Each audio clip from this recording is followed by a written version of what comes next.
to give you guys my week 9 of picks for every single NFL game, along with some fantasy advice as well, some waiver wires, some buy lows, and some sell high candidates. We're going to go ahead and get started with this games. And first of all, it's going to be Thursday night, Halloween night, Texans versus the New York Jets. I thought the Jets would have looked better last week, especially against the New England Patriots. By the way, I'm not betting on the spread. I'm just saying who I think will win this game. And I think it's obviously going to be the Houston Texans, even though they're a little banged up right now. Offensive line isn't looking great, but I mean, it's the Jets. Moving on to Sunday, next we have the Dallas Cowboys versus Atlanta Falcons. I think this game is going to be kind of interesting. If the Dallas Cowboys were like the old Cowboys from last year, I probably would pick them. But I mean, the Falcons have been looking great, especially their offense. The Dallas Cowboys really can't do anything besides for that Dak Prescott and CeeDee Lamb connection. They can't run the ball. They can't stop the run. They can't stop the pass. Like they literally can't do anything. So I'm going to go with the Atlanta Falcons here. We have the Miami Dolphins versus Buffalo Bills. I think the Miami Dolphins will start bouncing back a little bit once Tua actually gets his feet up under him and gets some more games in. The Bills have been looking great their past 2 games, and the Bills usually dominate them in these matchups anyway, so go ahead and give me the Buffalo Bills. The Raiders and Bengals, both of these teams haven't been looking great record-wise, but I think one team obviously plays better ball than the other one, and that is going to be the Bengals, so go ahead and give me them. The Chargers and Browns, can Jameis Winston stack up on the win that he got last week and show up again? I think he can. Based on the point spread, this is going to be my upset. I'm going to take the Browns here. Could definitely see the Chargers winning because they do look great at times, but I don't know. I just believe in famous Jameis for some reason. Next game is a doozy. We have the Patriots versus Titans. Both of these teams are probably going to be competing for that #1 overall pick come April. I'm actually surprised that the Titans are favored here by 3.5 points. I don't know if Will Levis is starting or not. If Will Levis is starting, go ahead and give me the New England Patriots, but if Mason Rudolph is starting, give me the Titans, I guess. I'm not too keen on either one of these teams. I think it's going to be a close game, but that's who I'm going to take. Commanders and the Giants, and go ahead and give me the Commanders. I don't think I really need to say much. I know it's the NFC East rivalry, so I know something crazy could happen, but I mean, Washington Commanders are easily the favorite team. I'm actually surprised that they're only favored by 3.5 points. I mean, the Giants are like one of the worst teams right now. Speaking of the worst teams right now, it's going to be my Carolina Panthers versus New Orleans Saints. And if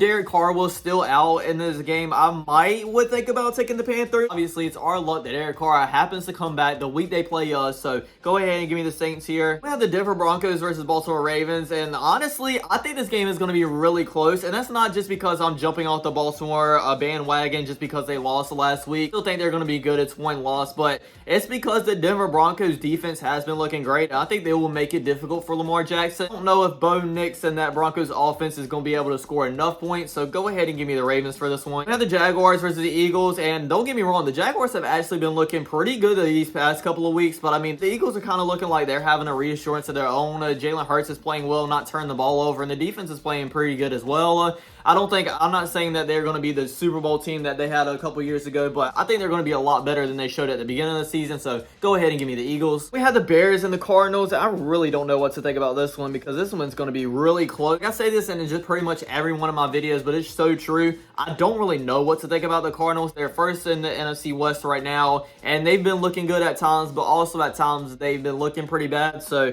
I think I'm going to go ahead and go with the Bears. We have the Lions versus Green Bay Packers at 425. This one's going to be a really good game because even though I do feel like the Lions have a better team, Packers usually do play them close. I remember last year on Thanksgiving, they actually did beat them. Is Jordan Love playing? Love is considered day-to-day. MRI on Monday revealed a groin strain.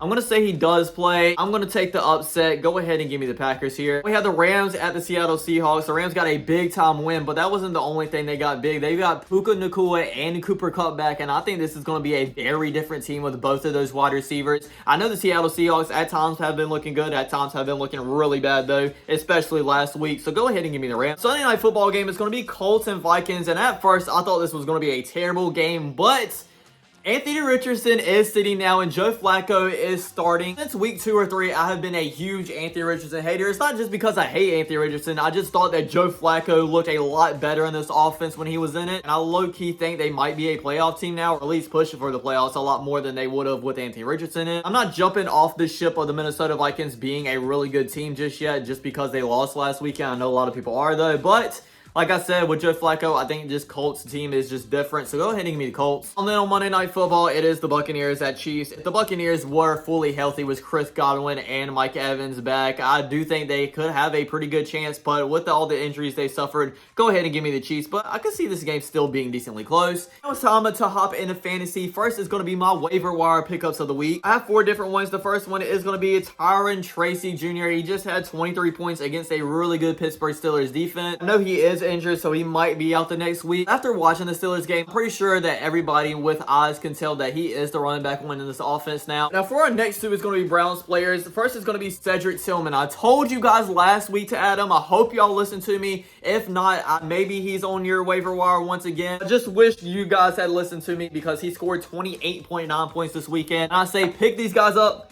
Pick these guys up. Jameis Winston, famous Jameis. Don't know what I was thinking about telling you guys to pick up Cedric Tillman and just completely forgetting about why I told you to pick up. And that is because Jameis Winston is his quarterback. He did great having 23.56 points. And the last one's going to be a Colts player. It is going to be Josh Downs. Like I said earlier, with Joe Flacco in this offense, the offense obviously picks up a lot, and so do the wide receivers' point productions as well. He scored 22.2 points last week, so go ahead and pick him up if he is available. Now for our last segment is going to be buy low and sell high candidates for fantasy. Go ahead and hop into buy low first, and the first one is going to be Michael Pittman Jr. He's not been looking the best the past 2 or 3 weeks, but like I said earlier, with Joe Flacco in this lineup, all these wide receivers look different. Jaden Reed, now I know he didn't have a great week at all last week, and I'm starting to get a little bit worried about him. If you can give up somebody like decent for him, I would definitely do that, because I know this offense is more of a wide receiver committee at this point, with Dobbs doing his thing and Wicks doing it as well, but obviously Jaden Reed is the wide receiver one in this offense. Like I said, don't give a much up for him, but if you can give just a little something and get him, I would definitely take that. We have 2 sell high candidates, and the first one is going to be Kareem Hunt. I've been a big Kareem Hunt lover this whole entire time. I got him in a couple of my leagues once he became available, or I got him through trades as well. I think he's very underrated. I think he's a must start, but